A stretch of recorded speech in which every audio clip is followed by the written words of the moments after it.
পহেলা বৈশাখে পান্তা ইলিশ খেয়ে মনের আনন্দে গান গাচ্ছেন। এসো হে বৈশাখ এসো এসো, এসো হে বৈশাখ এসো এসো। বলতেই ঘটক সাহেব এসে বললেন, ভাইজান আনে ইয়ানে পহেলা বৈশাখের পান্তা ইলিশ খাইয়া মনের আনন্দে গান গাইতাছেন, তয় মুই কি বলান দেই হেই যায় কান্দে। আমনে আমার এই হাঙ্গা দিন খোস্তাই আছেন কা?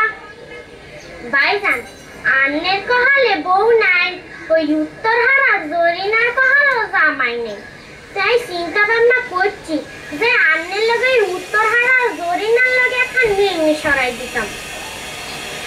তয় হাতাই দেখতে ফিরো, ও গায়ের রং না চোখ, চোখ কি টানা টানা।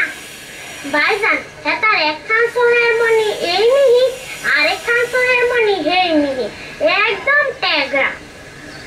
তয় হাতার কান ফিরো। ভাইজান আন্নে যদি মাঝে মধ্যে রাগ হইয়া হেতারে গালি গালাজ করেন, হেতায় কিছু কান দেওয়া হতো না। তয় হাতার হাও ফিরো। ভাইজান আন্নে যদি মাঝে মধ্যে রাগ হইয়া হেতারে দিয়ে একটা কিলকুনি দেন, হেতে দৌড়াইতে হাঁটতো না। হেতির একখান হয়েছে খাড়ো আর একখান হয়েছে চড়া বাসার লাই লম্বা।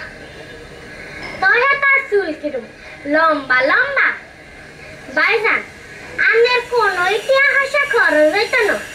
ও মুই তো মাথায় তেল দেই না, মোল্লাই। ভাইজান আন্নের লাই নইব কিল্লাই, হেতার মাথায় একটাও চুল নাই, দেখলে মনে হয় ওয়ার্ল্ড কাপের ফুটবল খেলার মাঠ। মানে মানে হেতা একটাও